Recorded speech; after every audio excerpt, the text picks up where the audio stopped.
Well, good evening. This is Dr. Ellithorpe, and this is Tuesday, September 3rd. And we are meeting every Tuesday from 6 p.m. to 7 p.m. I'm Dr. Ellithorpe, and we run the Ask the Doctor Anything hour. We try and do this to provide for our patients, friends, family, another means for talking to a functional medicine doctor, general practice with 40 plus years of experience.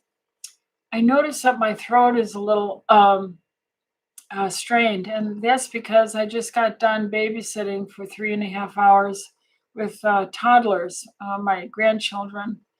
And I was singing and singing and singing, and I realized that my voice is a little strained. So maybe I'll sound softer, but I gotta try and wet my whistle a few more times. Anyway, so we'll begin with questions. I have quite a few. I just got them, and the first one is from Denise. Denise asks the question, my husband has more than his share of muscle aches, especially after strenuous activity. He's not used to this. He's 71 and in overall good health, but has ongoing digestive issues. He's altered his diet as needed, but do you think exercising might help to mitigate his aches and pains? Again, thank you for your answers. Denise, I would say without hesitation, one of the major pillars to go into your older years, and I'm about the same age as your husband, the major pillar is to add weight training, exercise to your program, to try and shift your eating to a breakfast and a lunch type emphasis and omit dinners. In other words, don't eat late, but really, if you can eat a hearty breakfast, a good lunch, and really not eat dinners, that's the best. And that way your stomach is very empty when you go to lay down. And thirdly, we would ask you to say aging would be to be someone who is also eating a richer protein diet. The older we get, we digest less well. Protein has to be digested, and fat, that's harder to do, and you need digestive enzymes for that. We lose it with aging, just like other hormones. And so to age is to be someone who uses digestive enzymes and betaine hydrochloric acid. That's in our orthomolecular digestive enzyme. To become more like a carnivore or very high protein. To add in weightlifting, exercise 2-3 times a week minimum, and to be an eater of breakfasts and lunches and really omit dinners. So yes, without a doubt, that would tremendously help him. James says, how effective is red light therapy using LED panels on recharging your mitochondria and improving your body's energy levels? Will it help with insulin resistance? The answer is very effective, very valuable. I would certainly encourage anyone to wake up in the morning and go into the wet grass or wet sand if you're near the beach, or moist dirt, and stand at the sunrise where the large amount of red light, infrared light, the richest amount is, for 1.5 to 3 minutes every morning, facing the east. Take off your glasses or contacts and let that infrared light hit you. It's free.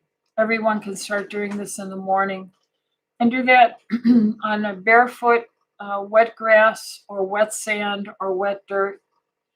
And then we would encourage you to understand that all these far red lamps are valuable, and it does add to the energy that we're learning about that envelopes every cell membrane. And all water-loving surfaces have a type of water that's called structured water. And if that red light can get through and it penetrates your skull, it goes through your clothes, goes through your eyes, it will help your circadian rhythm. It'll help with anxiety. It'll help with energy. It'll help with your sleep quality, many, many things. So the answer is yes. Adrian says, I'm taking systemic enzymes, and I want to know how they differ from Vitalzym. Is one better than the other? Do I need both? Adrian, Vitalzym has been produced in Japan as a pharmaceutical enzyme compilation, which is very rich in serrapeptase. It works as a powerful anti-inflammatory agent, reduces sticky blood platelet aggregation, and when it reduces this inflammation, it reduces pain. It works all over the body, and you take it on an empty stomach once or several times a day. You should take it as far away from eating as you can. Is it better than systemic enzymes? Systemic enzymes are really the orthomolecular formulation that I've private labeled. So orthomolecular's Vascuzyme is systemic enzymes, and it contains the serrapeptase in it. So I think it's nearly identical. What it doesn't have is the capsulation that is unique on Vitalzym that helps protect it going through your stomach acid.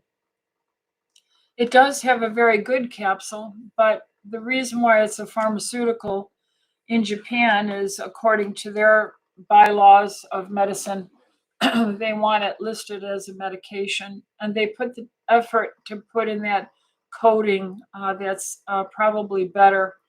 So I'm going to say, it's really equivalent in a clinical point of view. I've been using these two for decades. So the systemic enzymes or Vascuzyme are larger capsules. Vitalzym are small little pellets. So they're easier to take, but they're much more expensive. So that's all I can tell you. Their effect is similar. Their value clinically seems to be equivalent, and systemic enzymes are cheaper. Constance asked the question, it's really the same question. Are the systemic enzymes on TLC website the same as Vitalzym? And I just explained that. Essentially, they are. Brian asked the question, Dr. Rita, can you please share your thoughts on eating fruit in moderation? I usually start my day with a banana, coffee, and nut butter. I have some strawberries and blueberries in the afternoon. Other than that, I consume no other fruit, with the exception of a daily avocado. Can this routine coexist with your current dietary recommendations? Well, yes, Brian, everything depends on how healthy you are, how active you are, what your age is. Do you have any comorbidities? What are your lab insulin levels, your lab fasting blood sugar levels, your lab triglycerides, your lab hemoglobin A1C? And the ranges that are on the lab are population averages, so I'm much stricter. And certainly the fructosamine level, that's another lab. So if these are all very healthy and you can be active enough and you can eat this fruit and berries daily and an avocado, I don't see a problem. I would just work with your doctor and monitor those levels. The other thing would be anytime you eat a food over and over again, the likelihood of that food showing up and generating a little leak through some of the injuries in your gut tube increases. So if you eat a very healthy food, but you eat it every day, it's likely that you'll develop a food sensitivity to it. So we teach to break up things and to not have these patterns. So yes, it's compatible. Yes, these things can be done. I would try and buy organic. I would monitor my lab, and I would try and rotate them a little more. Hopefully that helps, Brian. Catherine asks, hi, Dr. E. Are there benefits to adding DMPS to IV-EDTA to chelate heavy metals, especially mercury?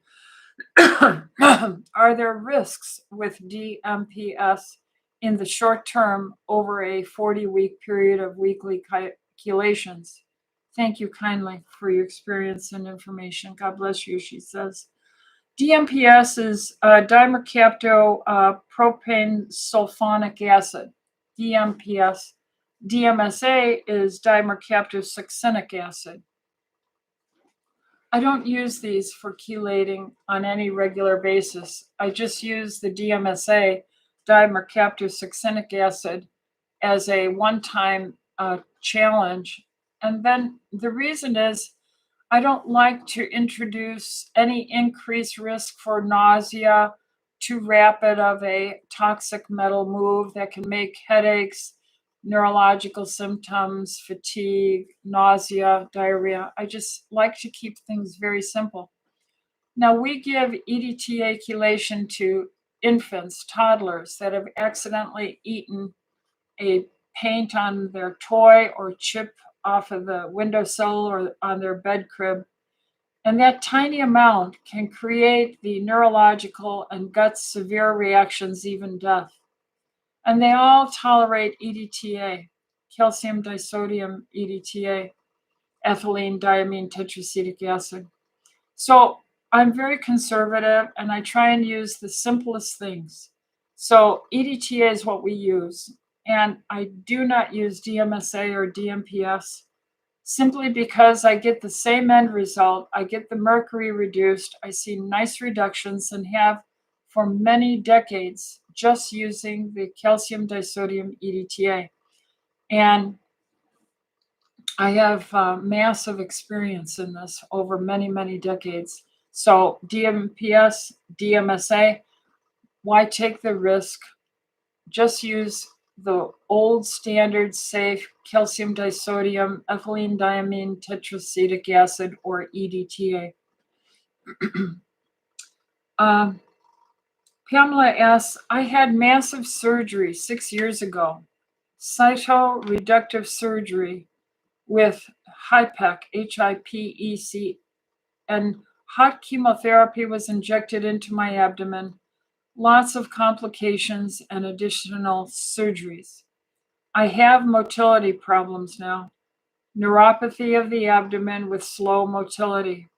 I had a KUB kidney, that's an x-ray of the abdomen, and it showed stomach debris.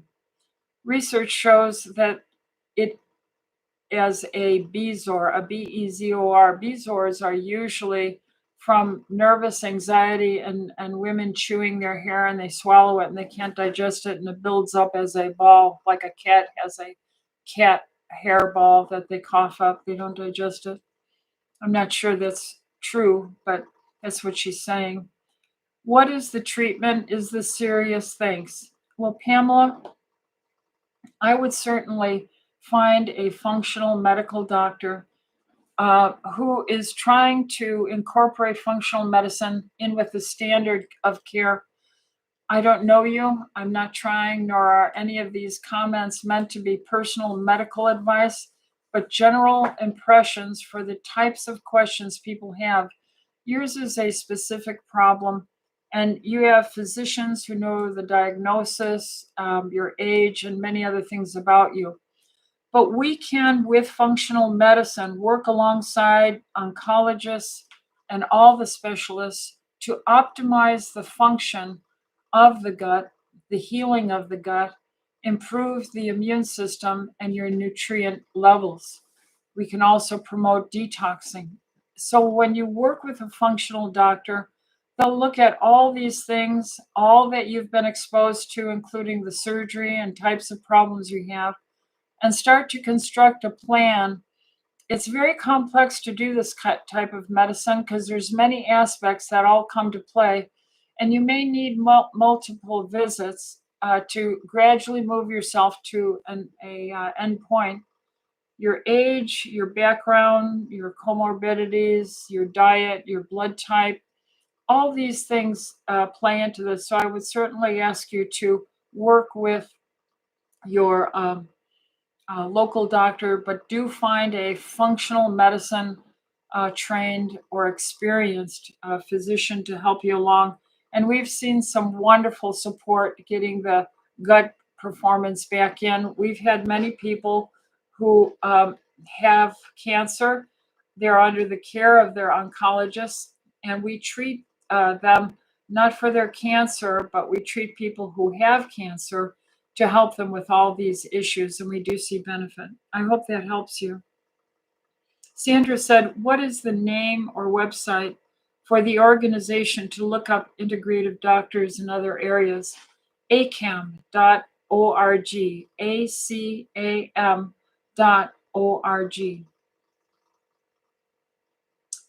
Anne Marie asked the question, I have a friend who is a young mother in her early 30s with chronic Lyme's disease. I have told her about you. Is there hope for her? Most definitely. There's hope for everyone. And it's just taking the time to work things through, building up a history and management plan with your doctor, taking the entirety of the scenario in your background about you from your age, menopause, your any comorbidities, your stressors in life, your blood type, all these parameters, and your body type, your exposures. And we can start building up the immune system to help augment the resistance to these chronic low-grade infectious scenarios using various modalities, high-dose vitamin C, reducing toxins with chelation, hyperbaric, ultraviolet light radiation of the blood, UVB, to help kill off these virals and spirochetes and things like this. Along with dietary advice, exercise, proper circadian rhythm. She would be someone who should very much get up in the morning, stand in the wet grass, in the infrared light of the horizon from the sunrise for 2-3 minutes. Yes, there's many things we could help her with.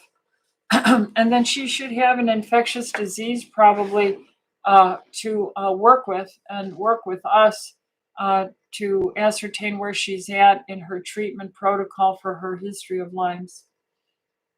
Dawn says, should I be concerned about a chest x-ray result?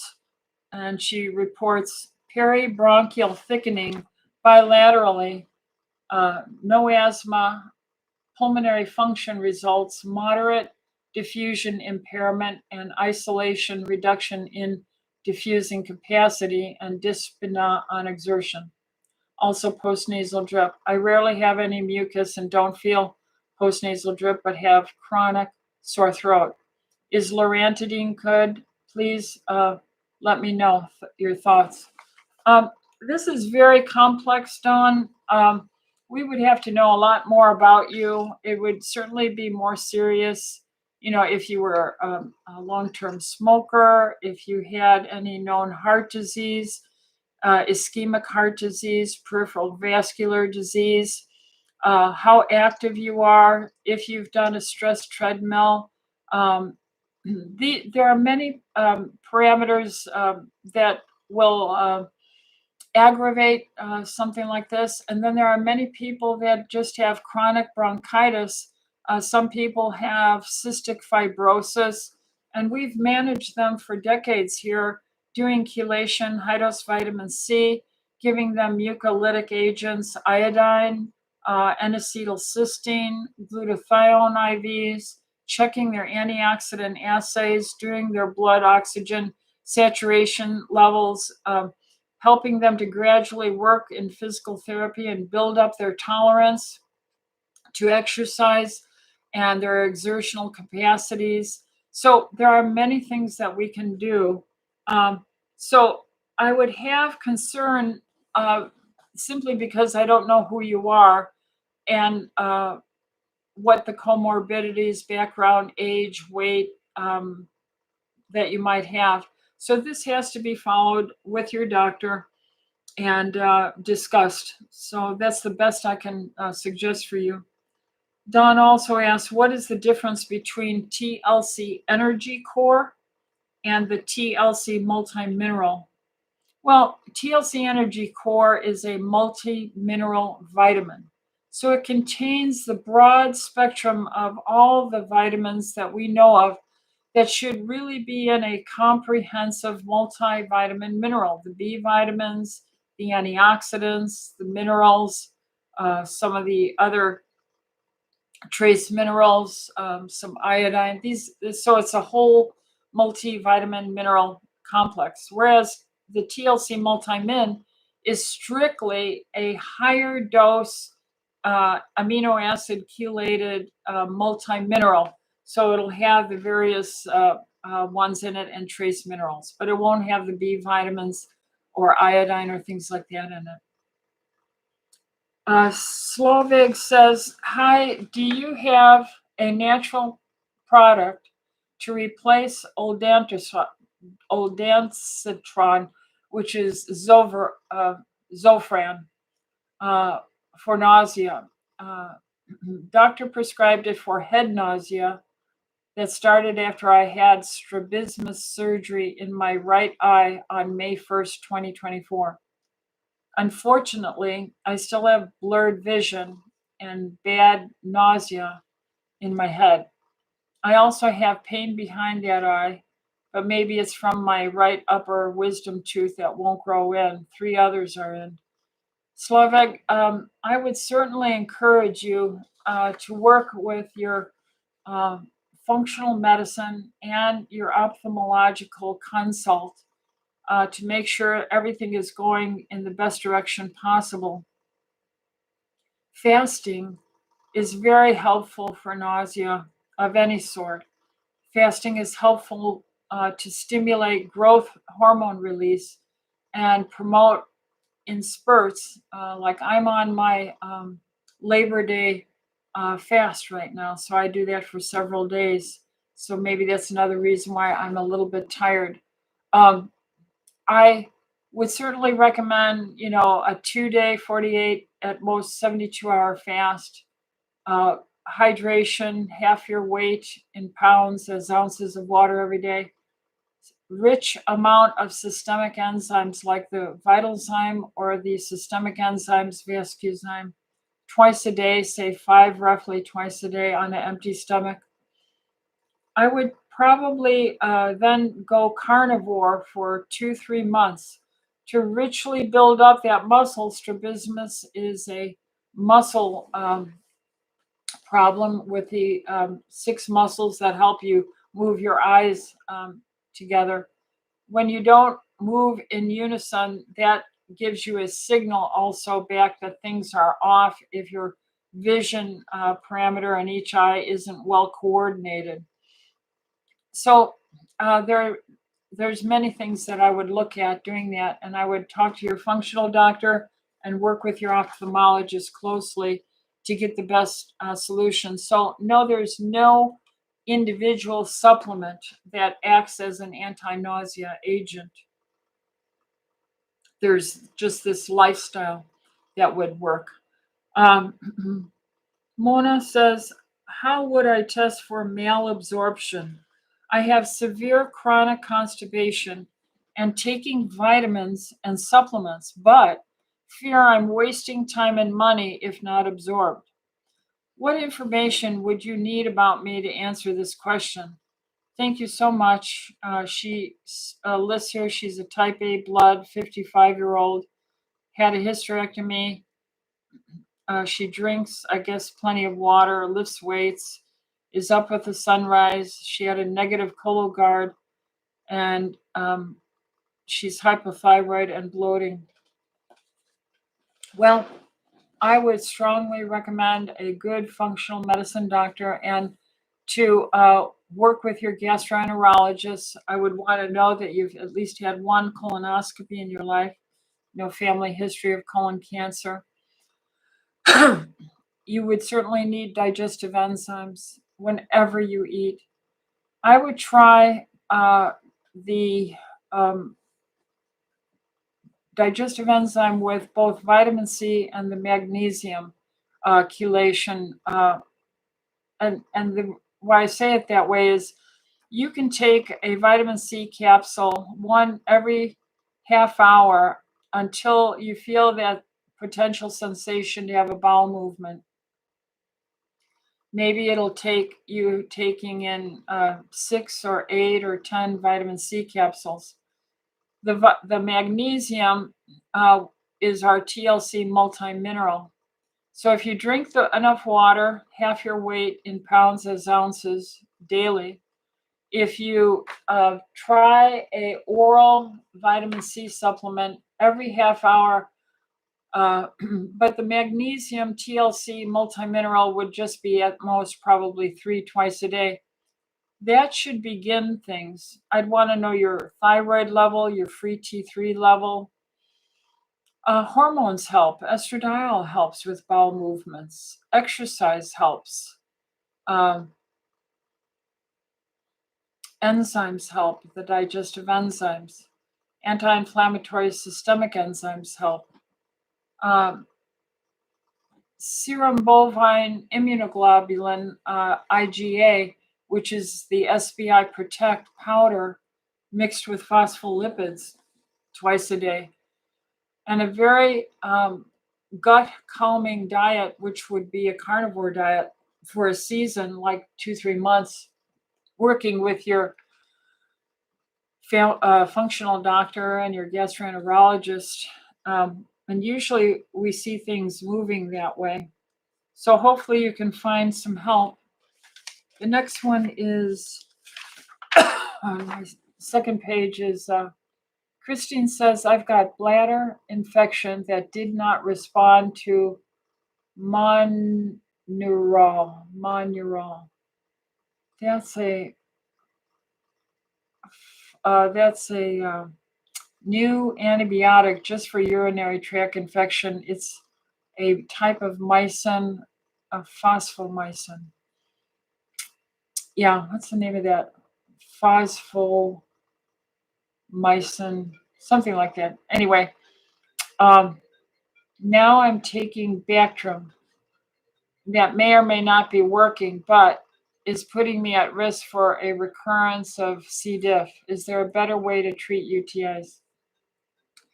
Well, I'm not going to say there is a better way because I would have to know a lot more about you, Christine. You have to work with your gynecologist, urologist, and have this closely monitored, especially if you've already had C. diff.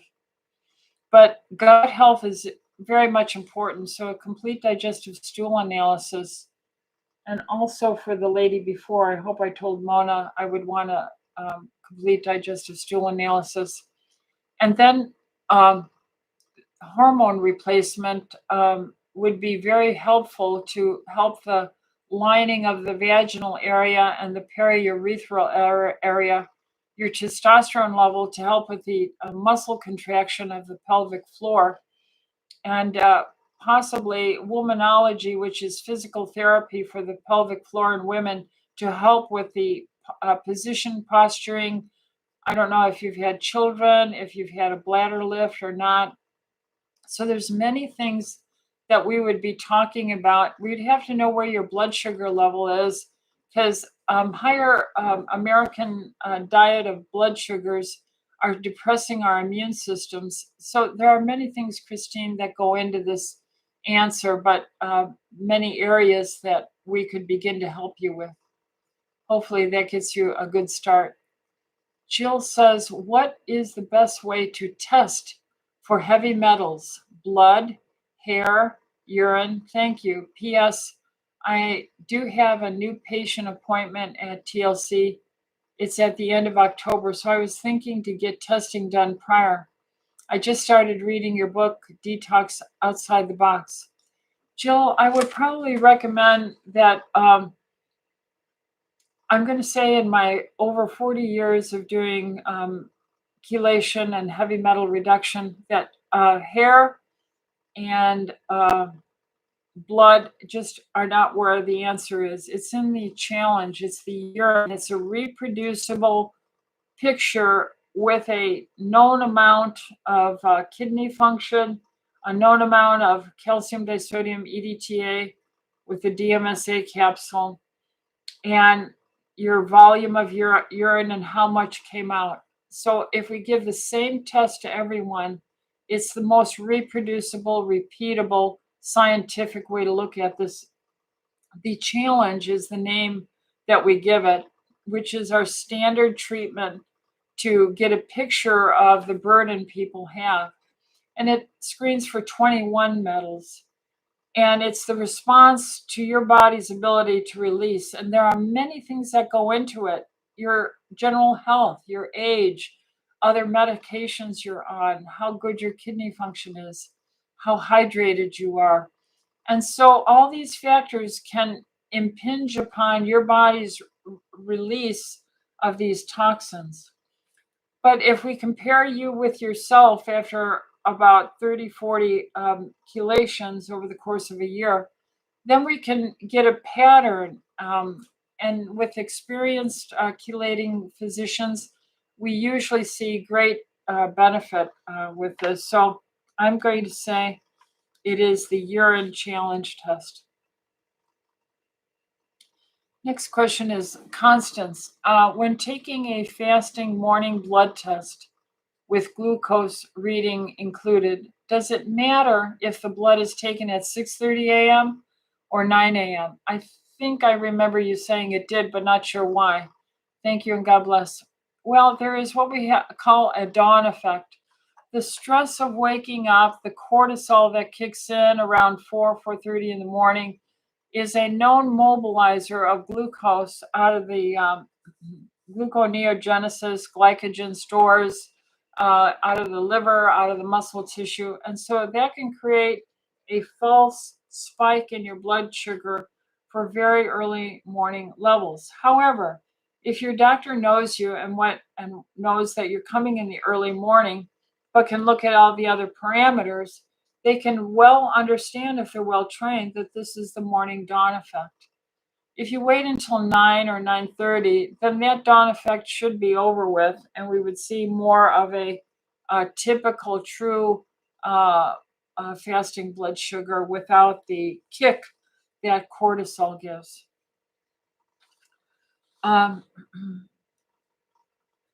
Joy says, my relative has an E. coli infection. Can you help? Well, Joy, is the E. coli infection of the urinary tract? That's typical to see E. coli in the urinary system. Normally, this needs to be treated with an antibiotic and then a repeat urinalysis done to show that it's been cleared out. You can have E. coli infections in other parts of your body, and there's many different types of E. coli.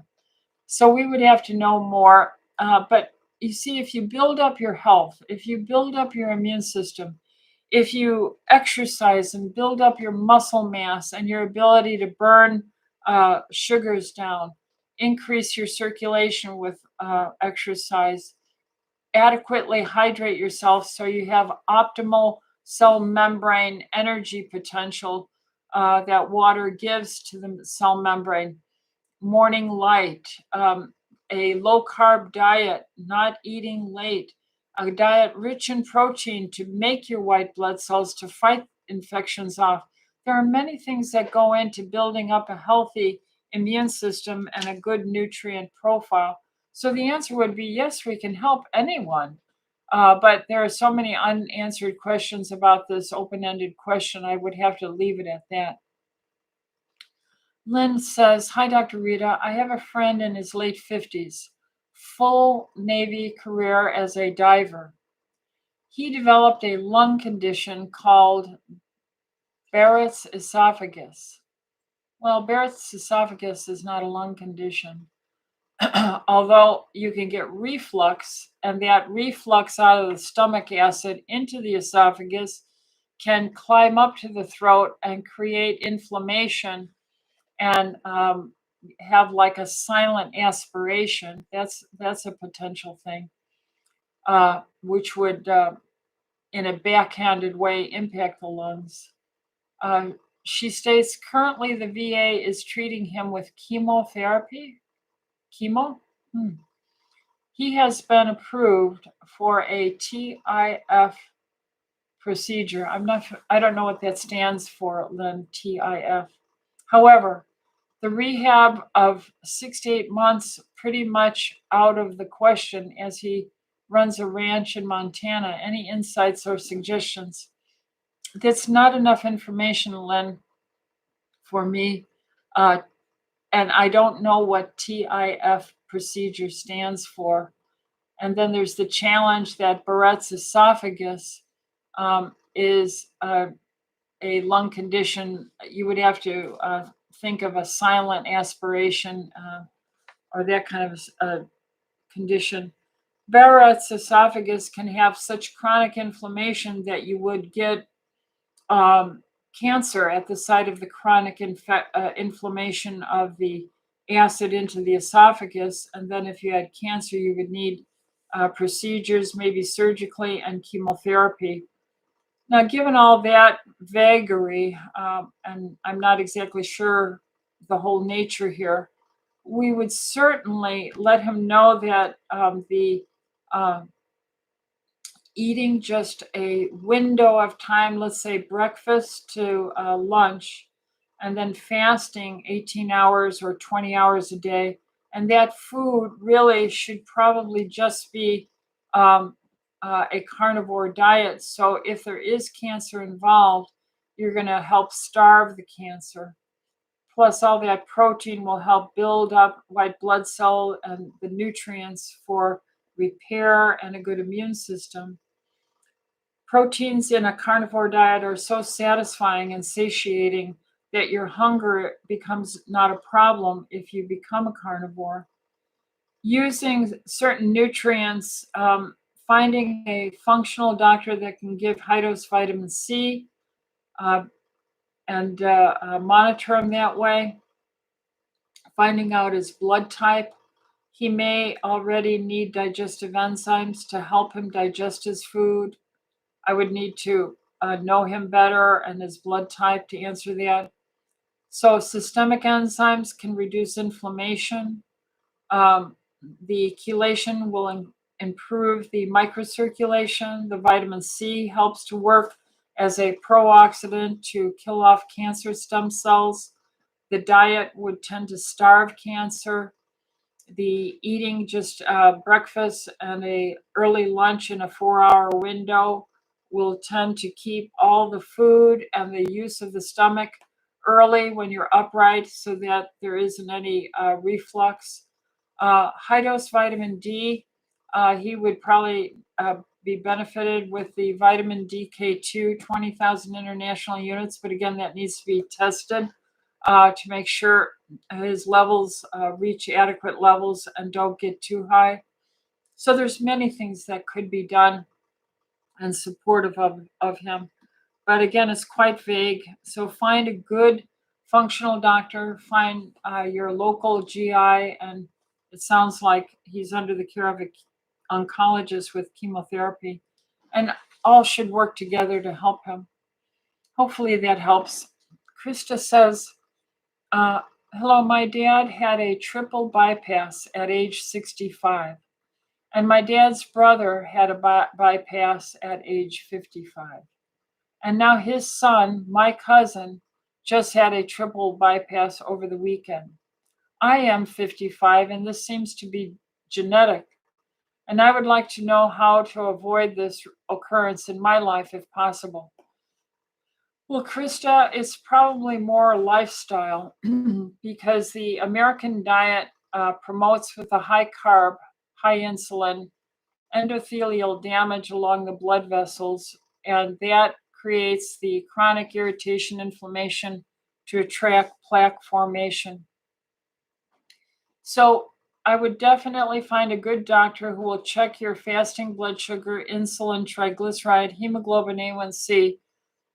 I would let you know that the EDTA chelation therapy would improve microcirculation and that bypass surgery has not really extended the longevity and life of people. Instead, if you don't do these lifestyle changes, that would be the direction to go. I would find a good cardiologist. Some of them are describing themselves now as functional cardiologists who appreciate the nutritional approach alongside the specialty cardiology approach. And they would probably do a coronary artery calcium CT of the chest to help look at your parameters, along with your insulin resistance workup to see with those sugars and triglycerides and hemoglobin A1C, things like that. And then they would probably do some stress tests or a nuclear stress test to look at your microcirculation to see if there's any perfusion problem. And that's why EDTA chelation therapy is so fantastic. If you would look up the TACT update 2019, Dr. Lamas, LAMAS, and you'll see we had a fantastic chelation trial for people who had suffered heart attacks, and their survivability compared to the standard of care was superior. And this is something you need to look into. Joanne says, hello, Dr. Rita, regarding your cold flu protocol, would you front load the daily 50,000 international units of vitamin D3 or disperse throughout the day? Thanks. Joanne, I would say it's been studied with these single dose elements, very well documented that it's just as adequate. So I don't think you have to go through the effort to spread it out throughout the day. Yasmin says, hi, Dr. E. My husband is 47.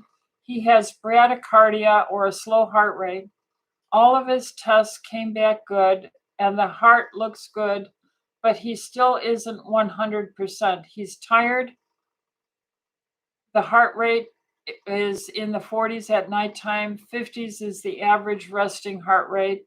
He has the occasional preventricular contraction 5% of the time. His magnesium level was normal but low. Cardiologist prescribed magnesium oxide. Would magnesium malate, magnesium orotate, or other magnesium be a better option? Thank you.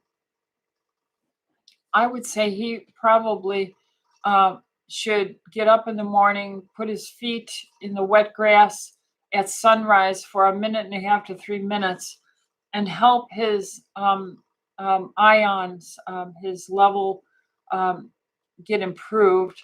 He has to drink enough water, and he needs to reduce his sugar, starch, carbs, not eat late, start to do gradual as tolerated weight training, along with some limited cardio as tolerated, and not eat late at night, use systemic enzymes. And then I'm not going to say magnesium oxide is wrong, although I don't prefer it. There are some studies that uniquely have shown that it is beneficial in cardiac arrhythmias.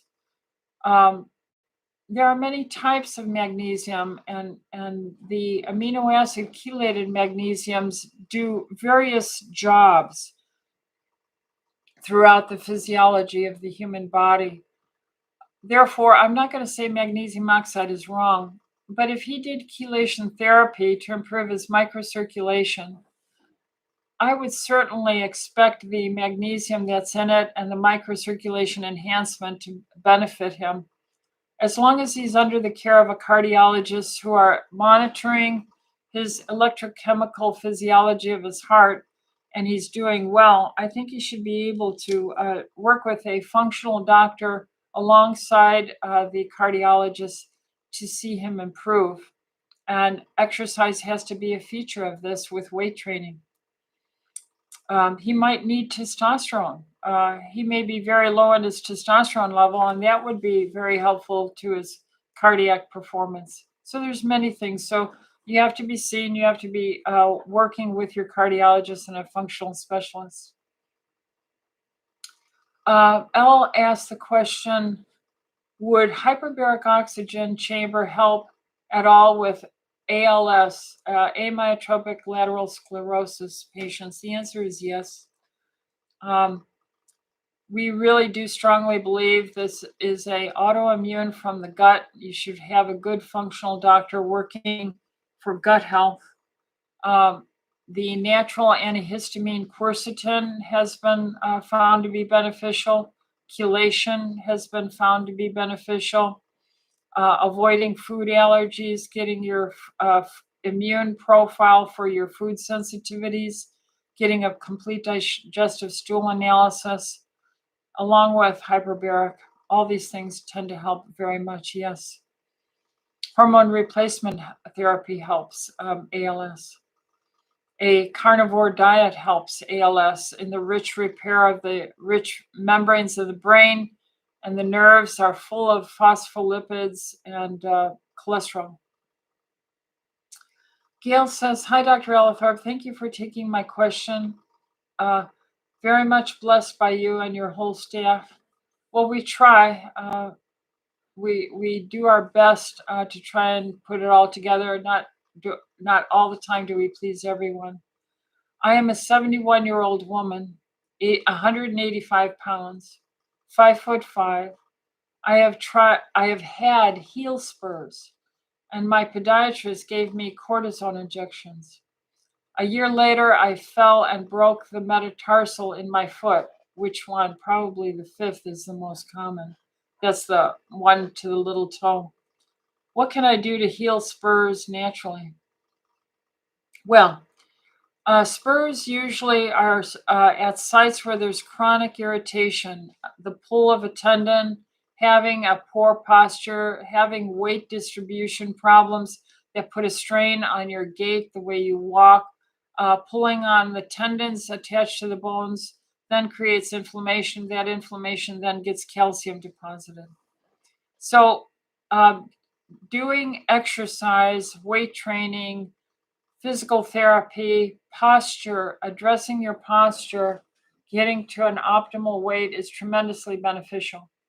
Vitamin D with K2 helps to get abnormal placement of calcifications in the soft tissues and mobilize them in the proper places. EDTA chelation therapy helps the microcirculation to these sites. Enzymes systemically on an empty stomach twice a day helps. A very low carb diet helps. So many of these things would be the direction I would go, Gail. Sherry asked the question, hi, Dr. Rita. I was wondering, when is the best time to take my digestive enzymes that I get from your store? Would it be before a meal, during the meal, or after the meal? I hear so many different opinions. Would like to know what your thoughts are. My thoughts, Sherry, are as long as it works for you, whatever works for you.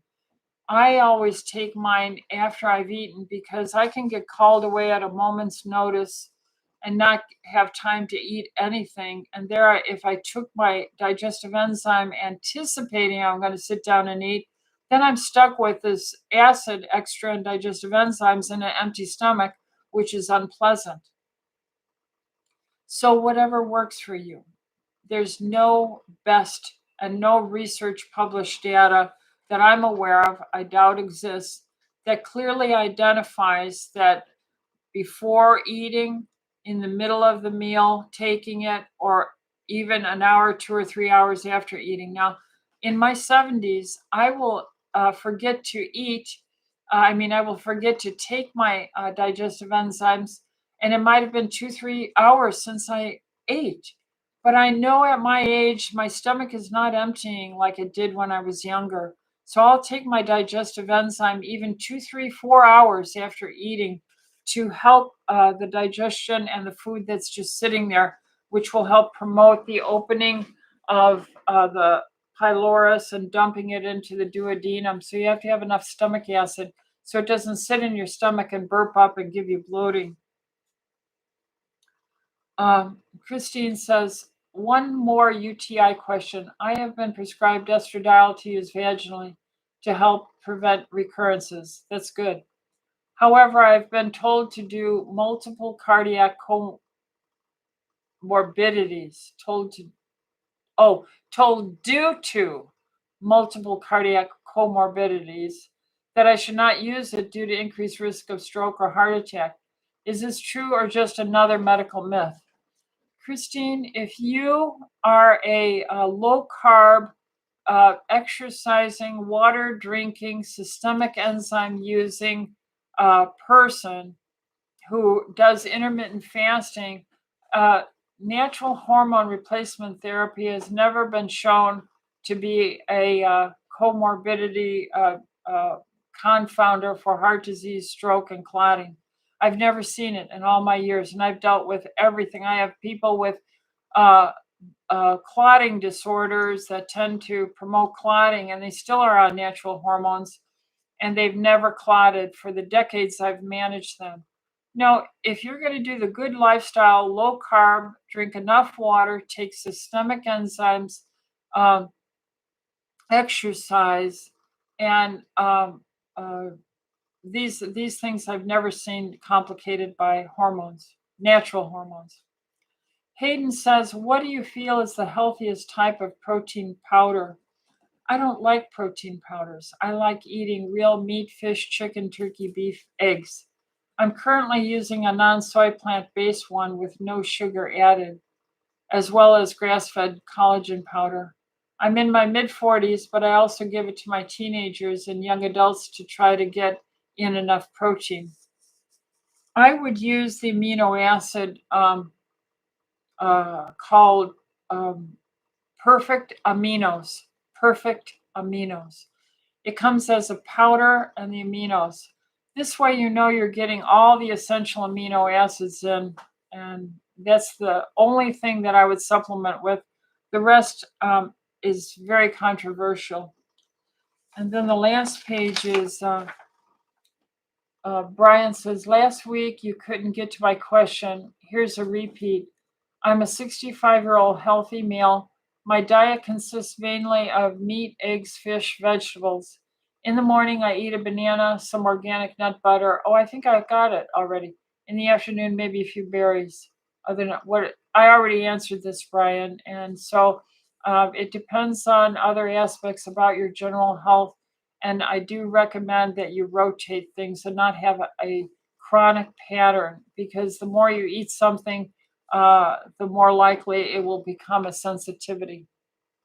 Debbie says, thank you and bless you, Dr. Ellithorpe, for your commitment to lead others in their health journey. I am 68 and until January had no health issues. Okay.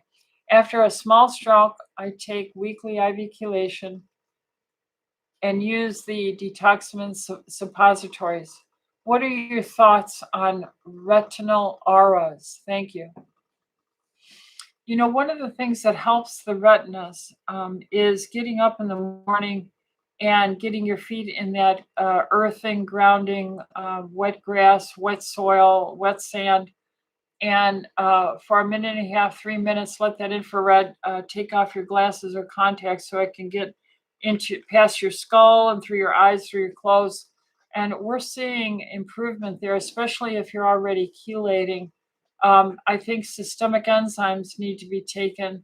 I think you should look for a doctor who's measuring your HSCRP, sedimentation rate, your triglyceride, fasting insulin, hemoglobin A1C, and fasting blood sugar. And if all those things and systemic enzymes, and you're drinking your water and you're low carb, not eating late at night, and I would certainly exercise, that's the best you can do. But the data on infrared light in the morning is very encouraging for vision concerns. Hopefully that helps you, Debbie.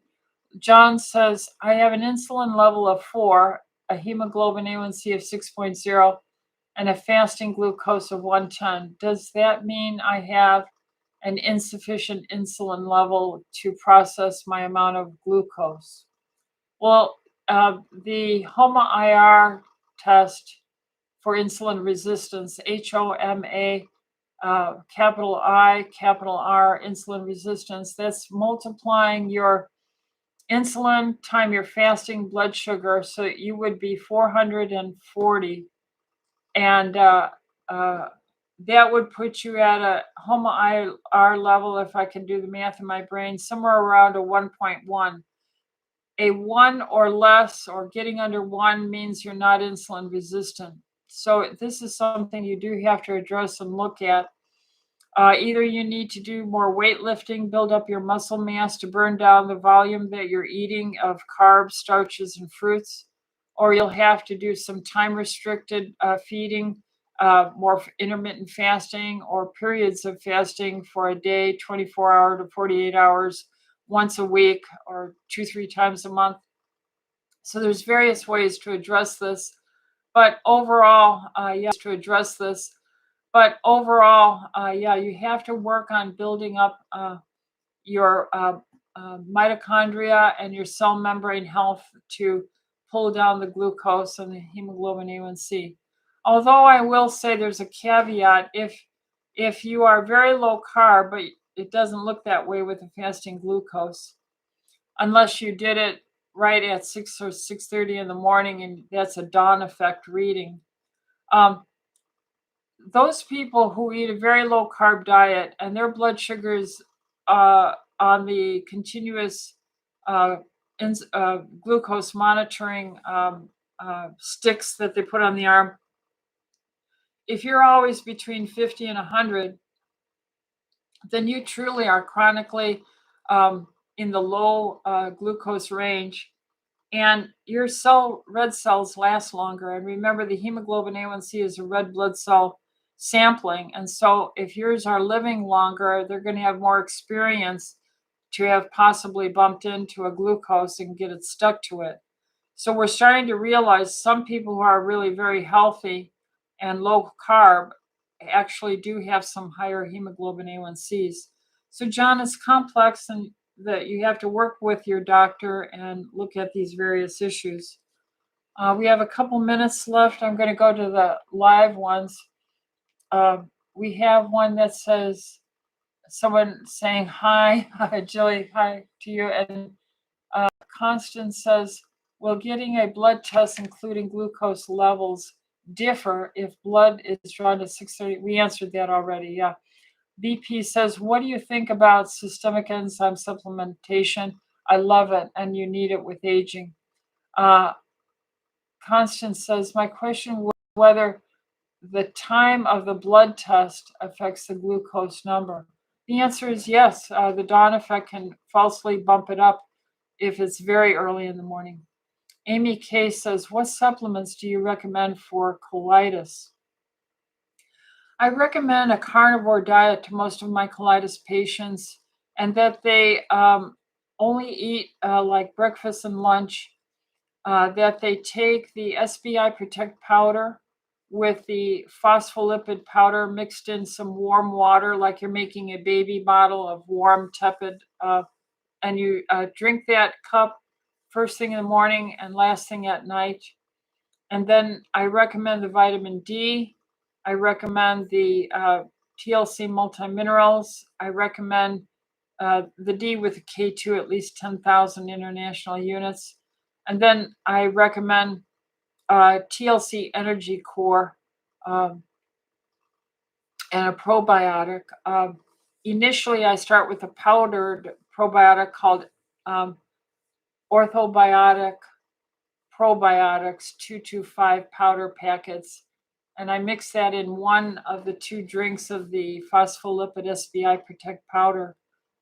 And that, if you do it once a day, there's 15 in the box, so that'll last you 2 weeks. Then go to the oral Spore Biotic IG 1 a day with Orthobiotic 100 1 a day. And then normally everything calms down really quickly within a month to 6 weeks, everything, some people even in just a few days. The last question I'll take tonight is from Kimo. Hi, Dr. Rita. I've been going outside early in the morning to expose my eyes to the early light. It seems to get me a boost. Okay, what, in your opinion, regarding red light therapy gives my mitochondria a boost? Well, what's happening here is the science on the analemma wand, ANALEMMA water.com, analemma-water.com. And you see the drip here on this thing, it just doesn't seem to want to drip off. So this water is structured. And if you watch the YouTube called Dr. Pollack, Pollack, Dr. Pollack, where's it at? Yeah, what's his first name? Gerald, Pollack, electrically structured water. You'll realize that water that envelopes all of our cell membranes inside and out of every cell is massive, and it is electrochemically negative, which amplifies the cell membrane potential, even the mitochondrial membranes and the cristae in them. So when the sunlight can penetrate your bones, go into your eyes, go through your clothes, and you're drinking this water, and actually structured water will amplify the level of capacity. It will help your body to have more electrochemical energy. And I've seen the same with myself. So hopefully that answers your question, Kimo. God bless you. And may everyone be blessed. And if this is a help to you, then please like and subscribe, share with family and friends, and take care. God bless you and good night.